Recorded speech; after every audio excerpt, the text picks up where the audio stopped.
Hey guys, thanks for watching. We're back with a recent exam question video to help you guys prepare for part 1 of the IELTS speaking test. Now, my colleague Fiona is here with a new topic which many of you have been submitting. It's February 2020 and what's the topic today, Fiona? The topic today is cakes. Cakes. Wow. This is a real question type. There are many types of questions in the exams, so be prepared for something like this. Think of lots of ideas.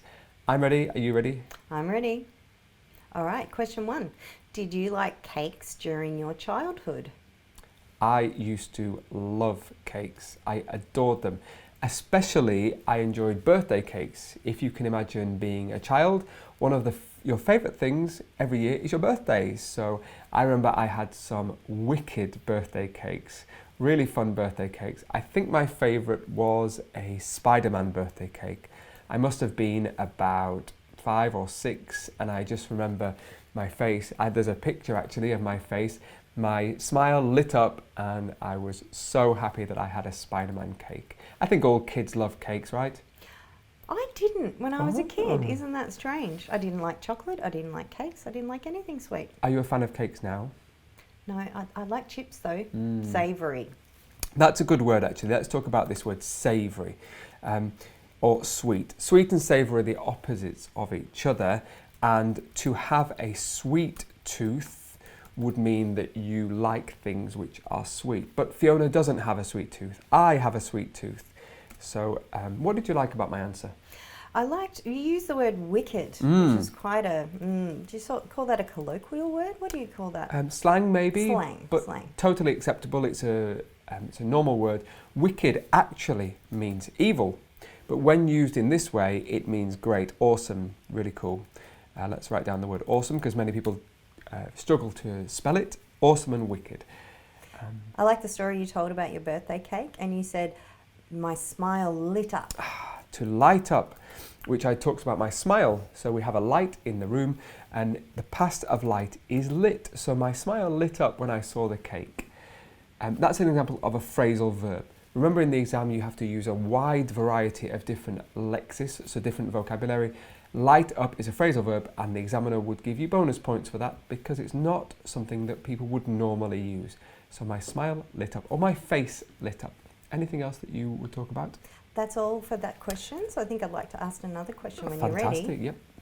Okay, did you ever bake cakes? I did. My mum taught me how to bake cakes and we often used to have classes at school which would involve baking. I used to make sponge cakes. I'll write that down for you now, but I'll keep talking. Sponge cake is a cake which has flour, eggs, milk, butter and vanilla. I think they're the main ingredients of a cake. Loved baking cakes and still do nowadays. One of the easiest cakes I think is possible nowadays is a banana loaf. We call it a banana loaf, but it's actually a cake. A loaf actually refers to bread. And we could say that this banana loaf was half cake, half bread, but I think it's more like a cake. Do you like banana loaf? I do. Yeah. That is a cake that I like. It's not too sweet. You could say that a banana loaf is moist, which means that it's the opposite of dry. So moist and dry would be the opposites of each other. Are you guys fans of cakes? If you do like cakes, write some ideas in the comments below. Do you have any national cakes? Any cakes that are typical in your country? I'd love to hear more about them, so write your answers in the comments below. Do you bake? No, because I'm not a big fan of cakes, but I do like cooking though. Good. And I liked in your answer there, because the question was, did you ever bake cakes? So obviously that's referring to the past. So you talked about when you were a child, when your mum teaching you how to bake cakes, but then you changed the topic, I suppose, and talked about now. And you said nowadays. And that's really a good idea if you want to expand your answer, to go off topic. In the exam, it is absolutely okay, totally possible for you to go off topic and expand your answer. I know that some of you will struggle to give answers which are not short, that are expanded. You do need to give expanded answers in the test. The examiner is listening for your fluency. So you can talk about anything you want related to this topic. There's a little tip for you. Could have been talking about shoes. Hats. Yes, you can. Not If you cakes talk at about all. shoes, you will still be able to get scores for grammar, pronunciation and vocabulary. Okay, so it is acceptable to go off topic. Okay, last question. What cakes are popular in your country? I think I've mentioned that banana loaf is quite popular, but let me tell you about something which is native to this country where I live now, Australia. I'm going to talk about a lamington. Lamington is one of the most popular cakes here in Australia.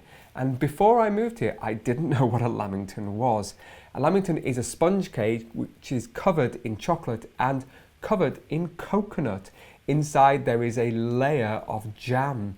I think they're really delicious. I assume that you don't, Fiona, because you're not really a cake person. Not really. Okay, but a lamington is a native cake to Australia, very popular and great for people who have sweet tooths.